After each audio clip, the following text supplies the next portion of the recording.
ओम साईराम. मी प्रियंका. श्री साई सच्चरित्रातील नित्य उपासनेसाठी असणारे अध्याय 11वा आणि 15वा आपण वाचत आहोत. त्यातील अध्याय 11वा याचे आपण अगोदरच वाचन संपवलेले आहे आणि आज आपण अध्याय 15वा याचे वाचन करणार आहोत. ओम साईराम. अध्याय 15वा. चोळकर शर्करा आख्यानम, म्हणजे चोळकरांच्या खडी साखरेच्या नवसाची कहाणी. श्री गणेशाला माझा नमस्कार असो, श्री सरस्वती देवीला माझा नमस्कार असो, श्री गुरु महाराजांना नमस्कार असो, श्री कुलदेवतेला माझा नमस्कार असो, श्री सीता व श्री रामचंद्र यांना माझा नमस्कार असो, श्री सद्गुरु साईनाथांना माझा साष्टांग नमस्कार असो. ज्यांची अनंत पुण्य फळाला आली असती त्यांनाच साईच्या दर्शनाचा लाभ मिळतो. मग त्यांना तिन्ही प्रकारची दुःखे त्रास देत नाही आणि परमार्थ प्राप्त करण्याचे साधन हाती येते. श्रोतेजन हो, कृपा करा आणि एक क्षण गुरूंचे ध्यान करा. कथेकडे आदरपूर्वक मन लावून माझ्याकडे लक्ष द्या. तुम्ही इथे कथा सांगत आहात हे आम्हाला ठाऊक आहे. उगाच त्रास का घेता असे म्हणू नका आणि मला क्षमा करा. श्रोते हो, तुम्ही सागरासारखे आहात. तो जरी काठोकाठ भरला तरी नद्यांना कधीही परत पाठवत नाही आणि ढगांनी पाडलेल्या पावसाच्या सरींनाही तो आपल्यामध्येच धारा देतो. तसेच तुम्ही श्रोतेजन सज्जन आहात. तुम्हामध्ये स्नान करावे म्हणजे तुमचा सहवास जडावा अशी माझी इच्छा आहे. अशी मी इच्छा मनी धरली आहे. कृपया माझा धिक्कार करू नका. दीन दुबळ्यांना टाकून देणे बरे नव्हे. गंगा नदीचे शुद्ध व पवित्र पाणी येऊ किंवा गावातील गटाराचा प्रवाह येऊ, सागराच्या पोटात दोघांनाही संगमाच्या वेळी जोराने उसळल्याशिवाय किंवा मन संतापाने भडकल्याशिवाय जागा असते. म्हणजे थोडक्यामध्ये गंगा नदीचे शुद्ध पाणी येऊ किंवा गटारातील घाण पाण्याचा प्रवाह येऊ, सागराच्या पोटामध्ये दोघांनाही एकसारखीच जागा असते. म्हणून तुम्हा श्रोत्याच्या चित्तांना संतकथा ऐकण्याबद्दल जी उत्सुकता आहे तिचे समाधान माझ्याकडे कृपेने पाहिल्यावर आपोआप होईल. घाई न करता आणि श्रद्धायुक्त होऊन या कथारूपी अमृताचे आदरपूर्वक सेवन केले तर श्रोत्यांना प्रेमयुक्त भक्ती लाभेल आणि ते कृतार्थ होतील. भक्तांना अतिशय श्रेष्ठ वस्तूची म्हणजे परमेश्वराची सहज प्राप्ती होईल. श्रोत्यांना भक्ती व मुक्ती दोन्ही लाभतील. भोळ्या भाबड्यांना सुख शांती मिळेल आणि सगळ्यांना आपल्या आश्रयाचे स्थान सापडेल. गुरु महाराजांच्या तोंडच्या या गोड कथा ऐकून संसारातील भीती व पीडा नाहीशा होतील. श्रोत्यांच्या मनाला आनंद वाटेल आणि आपल्या आत्म्याशी एकरूपता प्रगट होईल. या अध्यायात एका प्रेमळ भक्ताने साईबाबांना का प्रार्थना केली आणि दर्शन देऊन बाबा त्याच्यावर कसे प्रसन्न झाले ते आपण ऐकणार किंवा वाचणार आहोत. नुकतीच पाजून बाहेर गेलेली मांजर पुन्हा परत आली तरी तिची पिल्ले पुन्हा पुन्हा प्रेमभराने प्यायला धावतात. मग ती मांजर कंटाळून गुरगुरली की थोडा वेळ ती पिल्ले दबून गप्प बसतात. परंतु आई निवांत बसली की तिच्या भोवती गिरक्या घालून तिची आंचळे म्हणजे स्तने चोखायला सुरुवात करतात.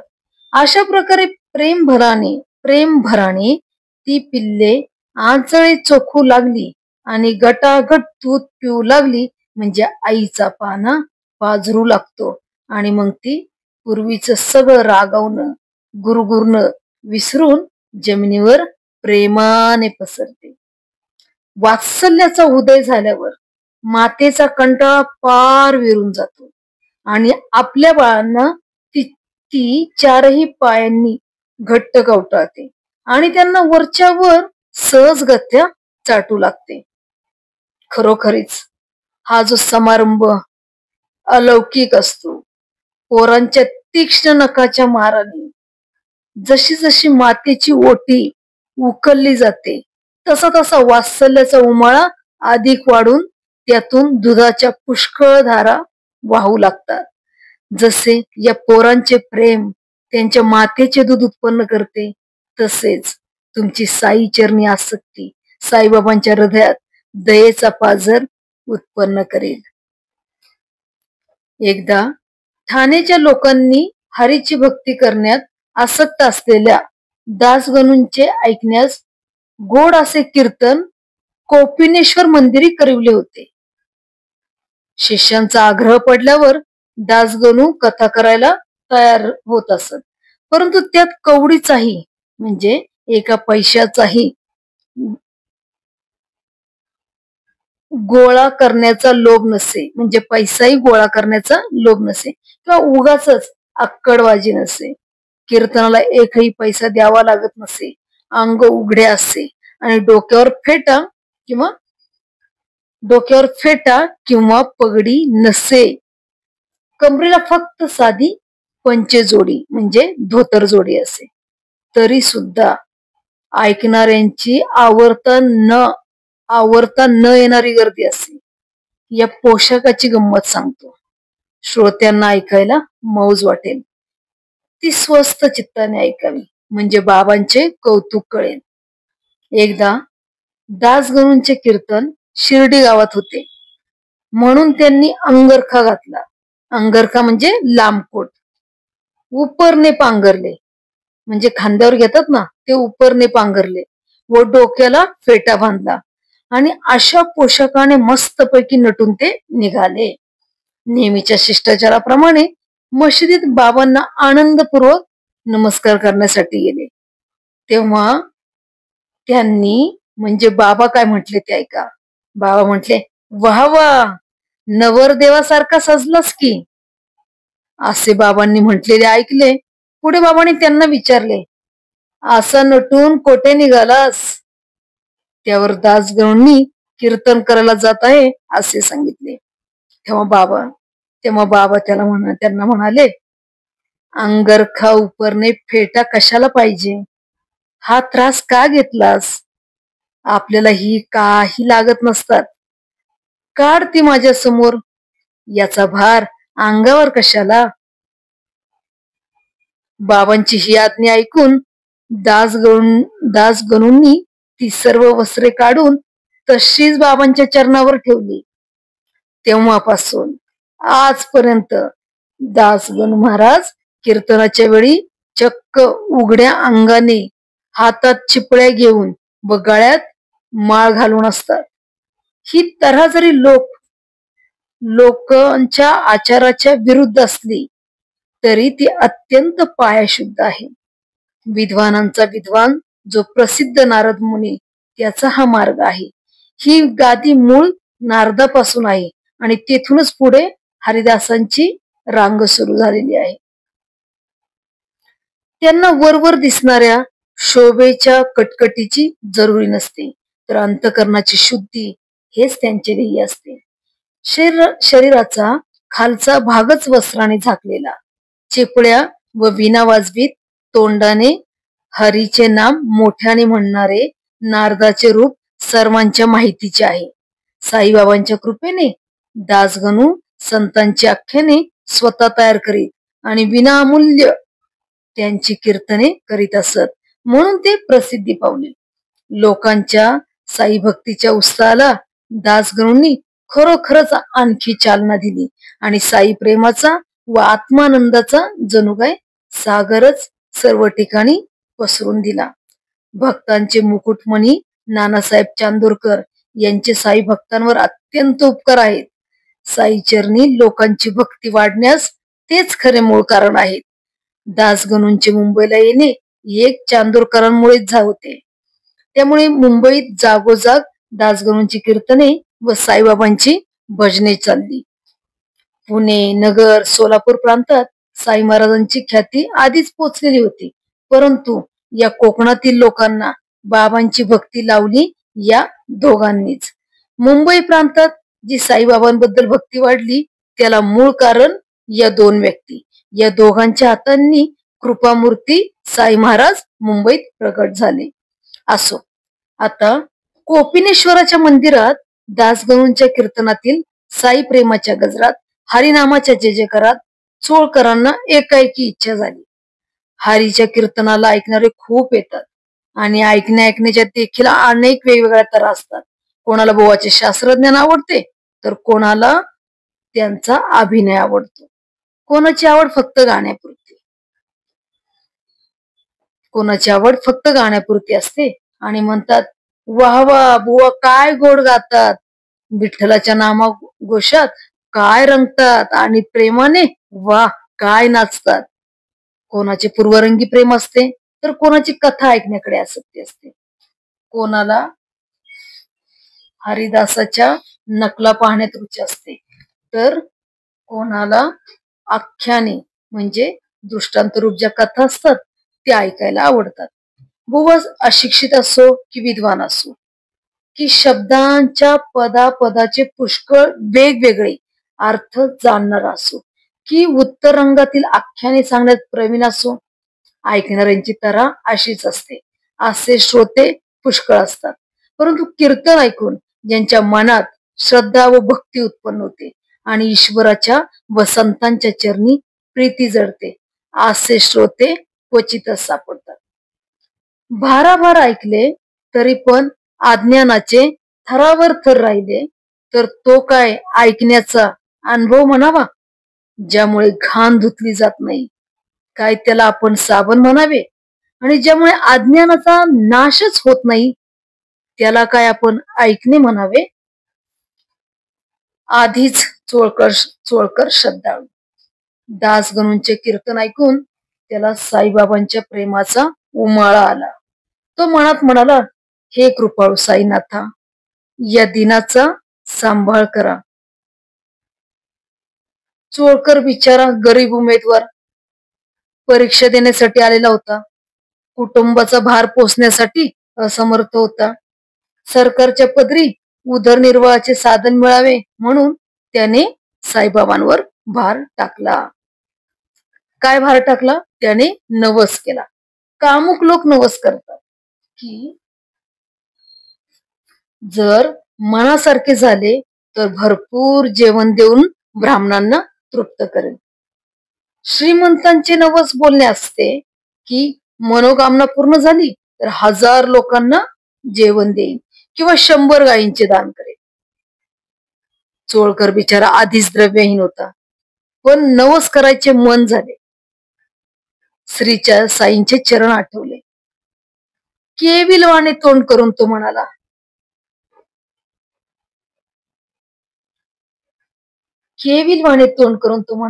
बाबा, गरिबीचा माझा संसार, खूप मेहनत करून परीक्षेची तयारी केलेली आहे. नोकरीवरच माझी सारी विस्त आहे. कायमचा पगार होण्यासाठी परीक्षा पास करावी लागते, नाही तर घाटीची भाकरी व उमेदवारी देखील जाईल. आपल्या कृपेने पास झालो तर आपल्या पायी मी हजर होईल आणि आपल्या नावाने बाबा मी खडी साखर वाटेन. हाच माझा पक्का निश्चय आहे. याप्रमाणे चोळकराने नवस केला आणि मनासारखे झाल्यामुळे आनंद देखील झाला. परंतु नवस फेडायला उशीर झाला म्हणून त्याने साखर खाणे सोडले. शिर्डीला जाण्याला वाटेत काही पैसा पाहिजे, रिकामे हाताने जाता येत नाही, म्हणून आजचे उद्यावर ढकलले जाऊन चोळकरांना तसेच म्हणजे नवस न फेडताच दिवस घालवावे लागले. सह्याद्रीचा अत्यंत मोठा कडा असलेला नाणेघाट ओलांडता येईल, परंतु संसारी माणसाला हा उंबरे घाट म्हणजे हा घराचा उंबरठा ओलांडायला फार कठीण जाते. शिर्डीचा नवस फेडल्याशिवाय साखरेचा पदार्थ खाता येत नाही, म्हणून चोळकरांचा चहा सुद्धा बिनसाखरेचाच चालू झाला. असेच काही दिवस गेल्यावर योग्य वेळ सापडून ते शिर्डीला गेले आणि केलेला नवस फेडून त्यांच्या मनाला आनंद झाला. साईबाबांचे दर्शन होताच चोळकरांनी त्यांच्या पायांना नमस्कार करून व पुढे लोटांगण घातले आणि ते अगदी संतुष्ट झाले. शुद्ध मनाने चोळकरांनी साखर वाटली, श्रीफळ अर्पण केले आणि मनात म्हणाले की आज माझे सर्व मनोरथ सफल झाले. साईबाबांच्या दर्शनाने त्यांना आनंद झाला आणि बाबांशी झालेल्या संभाषणाने त्यांना सुख वाटले. चोळकर बापूसाहेब जोगांचे पाहुणे होते आणि जोगांकडेच त्यांचे जाणे येणे होते, म्हणून जोग उठल्यावर तेही जाण्यास निघाले. तेव्हा बाबा जोगांना म्हणाले, यांना खूप साखर टाकून चहाचे प्याले पाज. खुणेचे हे शब्द कानी पडताच चोळकरांच्या मनाला खूप आश्चर्य वाटले. डोळ्यातून आनंद अश्रू येऊन त्यांनी बाबांच्या चरणी मस्तक ठेवले. जोगांनाही आश्चर्य वाटले, परंतु त्यापेक्षा चोळकरांना दुप्पट आश्चर्य वाटले, कारण बाबांच्या शब्दांचा अर्थ फक्त त्यांनाच ठाऊक होता आणि त्यांच्या मनाच्या खुणाही त्यांना पटल्या होत्या. बाबांना कधीच चहा ठाऊक नव्हता, मग आत्ताच तो का आठवावा? चोळकरांना विश्वास पटावा आणि त्यांची भक्ती दृढ व्हावी म्हणून बाबांचे हे बोल असावेत. इतक्यात बाबांनी पुरा इशारा दिला. चोळकरा, बोलल्याप्रमाणे दिलेली खडी साखर मला पोचली. तुझा साखर सोडण्याचा नियमही पुरा झाला. नवस करण्यावेळची तुझ्या मनातली गोष्ट, तसंच नवस फेडण्याला दिरंगाई झाल्यामुळे साखर खाणे वर्ज करून तू घेतलेले प्रायचित्त जरी तू गुप्त ठेवलेस तरी ते सगळे मला कळले बर का. तुम्ही कोणी कुठेही असा, माझ्या पुढे तुम्ही कोणी कुठेही असा माझ्या पुढे भक्तिभावाने ओंजळ धरून विनंती केली तर मी तुमच्या मागे भावाच्या ओढीने रात्रंदिवस उभा राहीन. माझा ध्येय जरी इकडे व तुम्ही 7 समुद्रापलीकडे आणि तिकडे तुम्ही काहीही केले तरी त्याची जाणीव मला इथे लगेच होते. दुनियेवर तुम्ही कुठेही जा, मी तुमच्या बरोबरच असतो. तुमच्या हृदयातच माझे घर असते. मी तुमच्या अंतर्यामी आहे. तुमच्या हृदयात बसलेला असा जो मी तुमच्या हृदयातच माझे घर असते. मी तुमच्या अंतर्यामी आहे.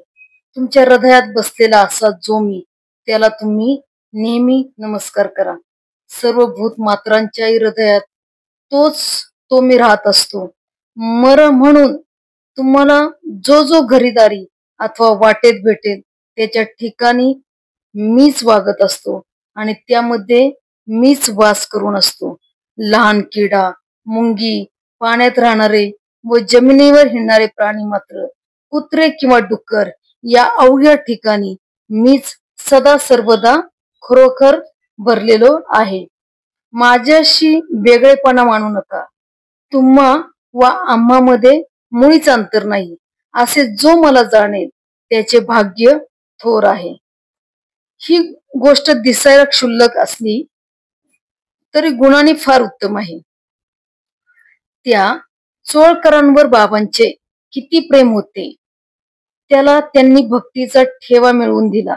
त्याच्या मनात जे जे होते ते बाबांनी अशा प्रकारे अनुभव देऊन दाखवून दिले. केवढे चातुर्य संतांचे. बाबांचे शब्द फार मोलाचे असतात. भक्तांच्या हृदयात ते फार खोल शिरतात. भक्तीच्या मळ्याला ओलावा आणतात आणि भक्तीला डोल म्हणजे गलबताची डोल काठी दाखवतात.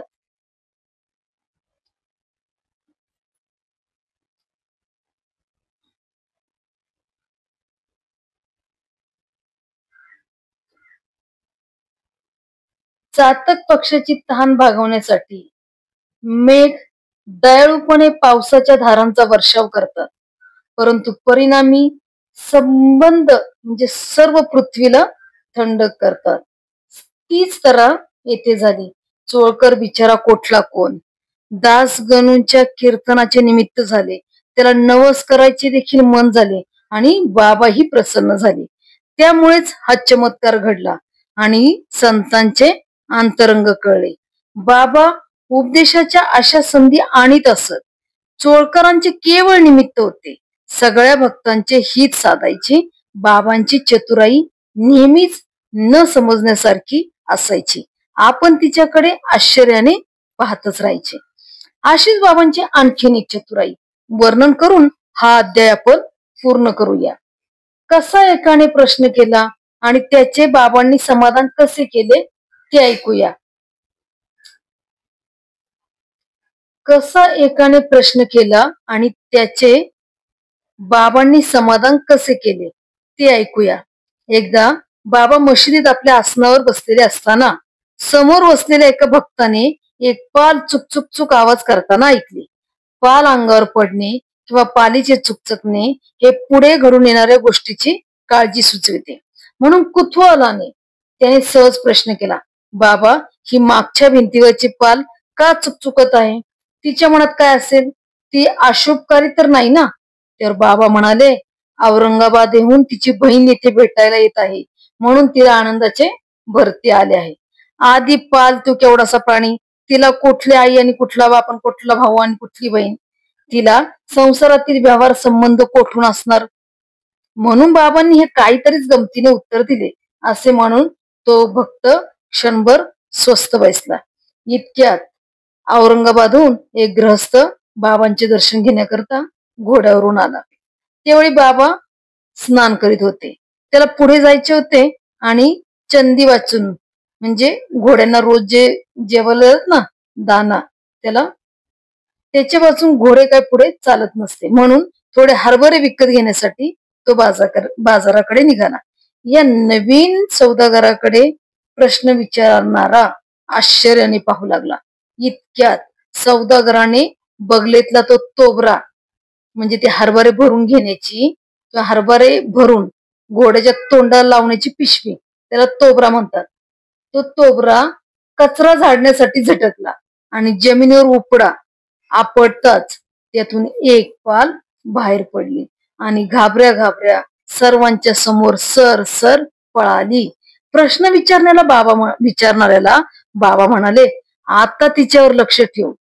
पालीची बहीण ती हीच. तिची चमत्कृती पहा. ती जी तेथून तडक निघाली ती आपली मोठी बहीण जिकडे चुक करीत होती त्या आवाजावर रोख धरून चमकत थुमकत चालली. बहिणींची ती गाठ, खूप दिवसांनी झालेली ती भेट, गाढ आलिंगन देऊन त्या एकमेकींची सारखी चुंबने घेऊ लागल्या. खरोखरीच त्यांच्या त्या प्रेमाचा तो थाट अलौकिक होता. एकमेकींना त्या गिरक्या घालू लागल्या, आनंदाने भिरक्या मारू लागल्या, उभ्या आडव्या तिरक्या मनाला येईल तशा फिरक्या मारू लागल्या. ते औरंगाबाद शहर कोठे व हे शिर्डी गाव कोठे, काय हा प्रकार? हा घोडेस्वार अचानक कसा यावा आणि त्याच्याबरोबर ती पाल सुद्धा कशी येवी? पाल असेल औरंगाबादची, तोबऱ्यामध्ये शिरलेली पण असेल, परंतु त्या प्रश्नोत्तराची अनुकूल वेळ नेमकी कशी काय साधली? बरं पाल काय चुकावी? त्या भक्ताला प्रश्न विचारण्याची स्फूर्ती ती कशी काय व्हावी? त्याचा गर्भितार्थ बाबांनी समजावून काय सांगावा आणि अनुभवही लगेच तसाच कसा काय यावा? असा हा अप्रतिम योग लाभला. बाबांच्या विनोदावर सदा प्रेम होते. संतजन अनुपम साधने योजून भक्तांचे कल्याण वृद्धिगत करतात. पहा, हा जिज्ञासू नसता तर पालीच्या चुकण्याचा अर्थ कोणाला कळला असता का? आणि साईबाबांचा महिमा कसा समजला असता? अनेक वेळी आपण सगळीकडे चुकणाऱ्या पाली पाहिलेल्या आहेत, परंतु त्या चुक शब्दांचा अर्थ किंवा त्या पाली संबंधीची माहिती कोणी कधी विचारली होती का? सारांश, या जगाच्या खेळाच्या पूर्वी करून ठेवलेल्या योजना गुप्त व कोणालाही न कळणाऱ्या असतात. त्याबद्दल कोणालाही आधी तर्क करता येत नाही आणि म्हणून त्या घडल्यावर सगळ्यांना आश्चर्य वाटते. उलट या पाली चुक चुक चुक आवाज करू लागल्या म्हणजे आपण काहीतरी अनर्थ घडेल असे म्हणतो, आपण म्हणतो. परंतु त्यावेळी तोंडाने कृष्ण कृष्ण असे म्हटले तर येणारा अनर्थ टळतो असे लोक म्हणतात. आता आवाजाचा अर्थ काही असो, ही आश्चर्यकारक कृती नव्हे. आपल्या भक्तांना आपल्या पायी दृढ बसवण्यासाठी बाबांची ही उत्तम युक्ती होती. हा अध्याय जो आदराने वाचेल अथवा नेमाने त्याचे पारायण करील त्याचे संकट गुरु महाराज दूर करतील हे मनात पक्के ठेवा.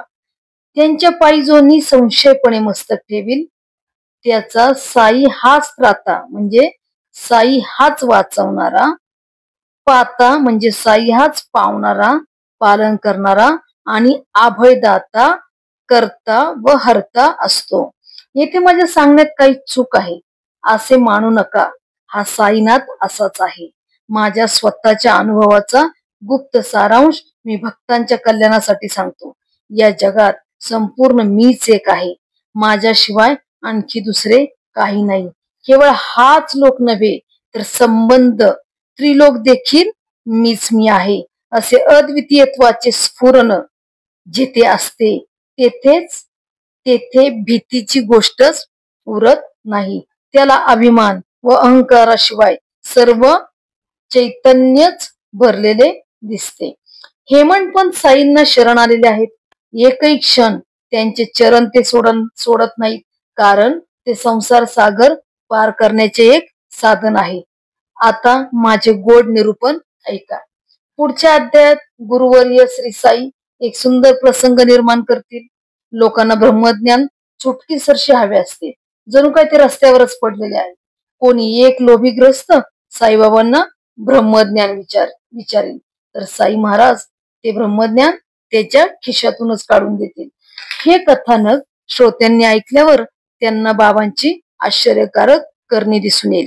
सर्वस्वी पूर्णपणे लोभ सुटल्याशिवाय ब्रह्म कधीच मिळणे शक्य नसते. ब्रह्म प्राप्त करण्याची पात्रता कोणाला असते याचा कोणीही विचार करत नाही. साई महाराज कोणाला ते कसे प्राप्त करता येईल याचे सविस्तर विवेचन करतील.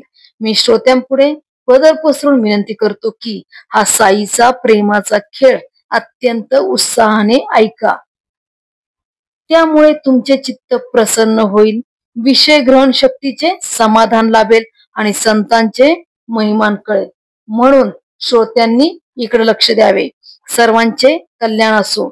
अशा प्रकारे संत व सज्जन यांनी प्रेरणा केलेल्या, भक्त हेमाडपंत यांनी रचलेल्या श्री साई समर्थ यांच्या सत्यचरित्राचा चोळकर शर्करा आख्यानम नावाचा 15वा अध्याय समाप्त झालेला आहे.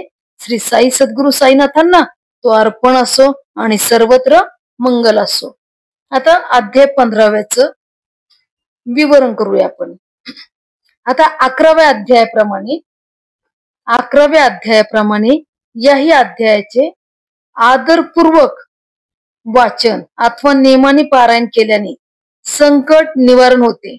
म्हणून आणि त्यातून हा अगदी छोटासा व समजण्यास फार सोपा असल्याने अलीकडे याही अध्यायांचे भक्तांकडून एवढेच काय लहान लहान मुला मुलींकडून सुद्धा पठण केले जात आहे. आता वाचील जो हा अध्याय आदरी अथवा नेमाने आवर्तन करी तयाचे संकट गुरुराय निवारी खून अंतरी दृढ बांधा. अनन्य भावे चरणी माता जो वाही तयासी तत्वता त्राता पाता अभयदाता करता हरता तो एक.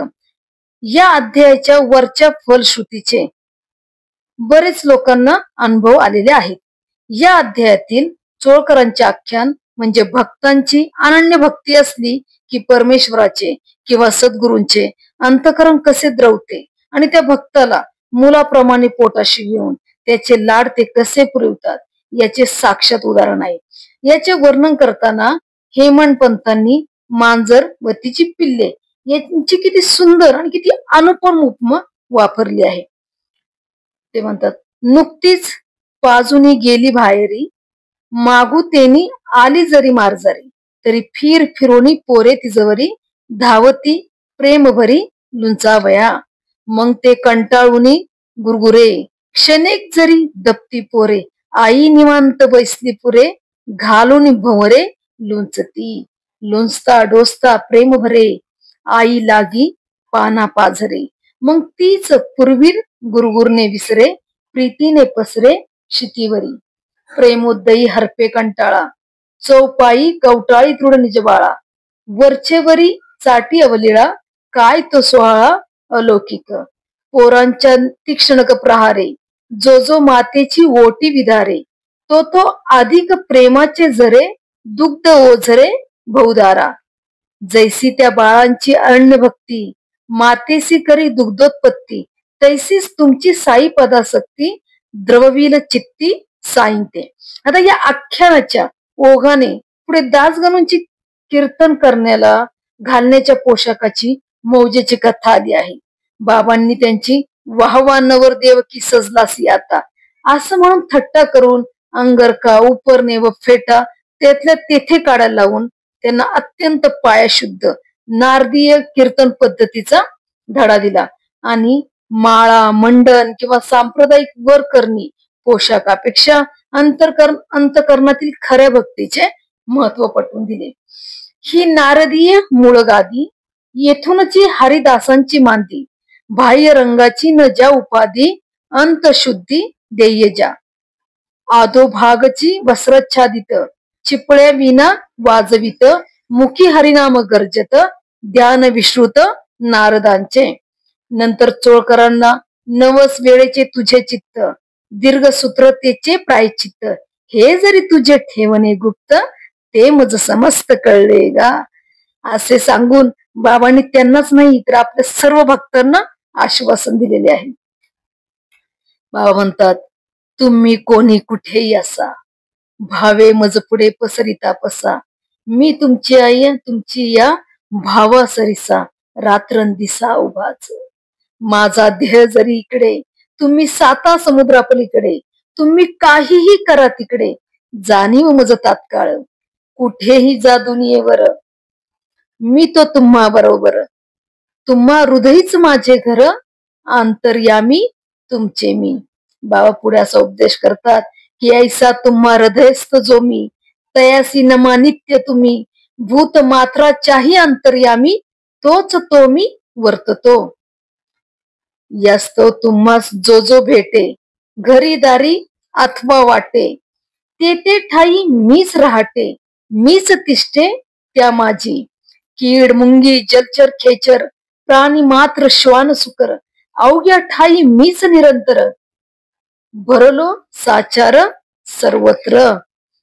मजसी धरू नका अंतर, तुम्ही आम्ही निरंतर, ऐसे मज जो जाणील नर, भाग्य थोर तयाचे. याच सिद्धांताच्या प्रमाणासाठी जणू काय पुढची पालीची बहिणी बहिणींची गाठ बाबांनी घडवून आणली होती असे वाटते. त्या पालीशी एकात्मता असल्याशिवायच का बाबांना त्यांच्या एकमेकीस घालित घिरक्या, आनंदाने मारित फिरक्या, गेल्या उभ्या आडव्या तिरक्या, स्वच्छंद फिरक्या मारित चे कारण कळले असते. तसेच जगाचा हा खेळ सूत्रे गुप्त आणि आकळ चालविणारे स्वतः बाबा नसते तर पाल चुकचुकून त्याबद्दल कोणी प्रश्न विचारणारे आणि औरंगाबादेहून घोड्यावरून येणाऱ्या ग्रस्ताच्या तोबऱ्यातून दुसरी पाल निघणे या गोष्टी घडवून आणणे शक्य होते का? या अध्यायाची तयाचे संकट गुरुराय निवारी अशी फलश्रुती सांगितली असली तरी ज्यांना येथे सांगितलेल्या तत्वांचा भावार्थ नीट कळला असेल व ज्यांनी तो आचरणात आणला असेल त्यांच्या बाबतीत कसल्याही भीतीची गोष्ट राहणारच नाही. जगी संपूर्ण मीच एक, दुजे न मजविन काही अनिक, नाही केवळ हाची लोक, अखिल त्रैलोक्य मीच मी. ऐसे अद्वितीयत्व जेथे स्फुरे, तेथे भयाची वार्ताची नुरे, निरभिमाने निरहंकारे, चिन्मात्र सारे भरले जा, कसेही असो, उपदेशार्थ बाबा तत्पर असल्याने ते ऐसे अवसर आणीत आणि चोळकरांचे, दासगणूंचे किंवा पालीचे निमित्त करून सर्वांनाच उपदेश करीत. चातक तृष्णेच्या परिहारा, मेघ सदैता वर्षधारा, परिणामी निवेल अखिल धरा, तेच तरा हे झाली. अशा तऱ्हेने आपण अध्याय 15 वाचून पूर्ण केलेला आहे. माझी ही छोटीशी साई सेवा मी माझे परम सद्गुरु साईनाथ महाराज व आपण सर्व परम सन्माननीय साई भक्त यांच्या चरणी अर्पित करीत आहे. ओम साईराम.